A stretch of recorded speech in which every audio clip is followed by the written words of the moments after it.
ஒவ்வொரு பாட வாரியாக அவர்கள் தேர்ச்சி அடைந்த விகிதத்தை இப்போது நாம் பார்த்துக் கொண்டிருக்கிறோம். அதில் இயற்பியல் பாடத்தை பொறுத்தவரை 98.48% மாணவ மாணவிகள் தேர்ச்சி அடைந்திருக்கிறார்கள்.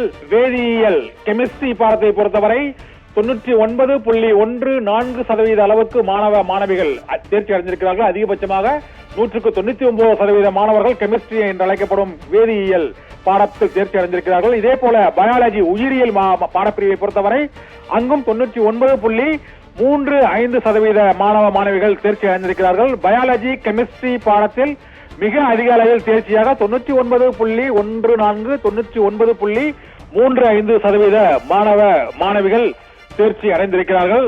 ஒட்டுமொத்தமாக தற்போது வந்துள்ள செய்தியின்படி மாணவ மாணவிகள் மிக அதிக அளவில் தேர்ச்சி பெற்ற மாவட்டங்களாக திருப்பூர் மாவட்டம் முதல் இடத்தை பிடித்திருக்கிறது. பிளஸ் 2 தேர்வில் திருப்பூர் மாவட்டம் மாணவ மாணவிகள் மிக அதிக எண்ணிக்கையில் தேர்ச்சி அடைந்திருக்கிறார்கள்.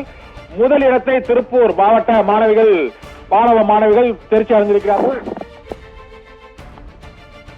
இப்போது தேர்ச்சி அடைந்த பாட விவரத்தை பொறுத்தவரை கணிதம் கணக்கு பாடத்தில் மேக்ஸ் பாடத்தை பொறுத்தவரை 98% மாணவ மாணவிகள் தேர்ச்சி அடைந்திருப்பதாக அறிவிக்கப்பட்டிருக்கிறது.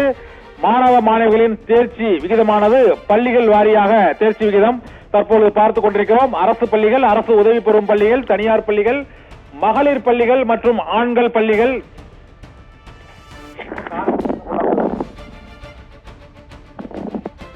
இருபாலர் பயிலும் பள்ளிகள் ஆகிய பள்ளிகளில் தேர்ச்சி விகிதமானது அறிவிக்கப்பட்டிருக்கிறது. அரசு பள்ளிகளை பொறுத்தவரை 91.32% மாணவ மாணவிகள் தேர்ச்சி அடைந்திருக்கிறார்கள். இருபாலர் பயிலும் பள்ளிகளில் 94.7% மாணவ மாணவிகள் தேர்ச்சி அடைந்திருக்கிறார்கள். மகளிர் மட்டும் படிக்கும் லேடிஸ் பள்ளிகளில் தேர்ச்சி விகிதமானது 96.39%. ஆண்கள் மட்டும் படிக்கும் பள்ளிகளில் மாணவர்கள் 86.96%. கோ எஜுகேஷன் என்று அழைக்கப்படும் இருபாலர் பள்ளிகளில் தேர்ச்சி விகிதமானது 94% தேர்ச்சி அடைந்திருக்கிறார்கள்.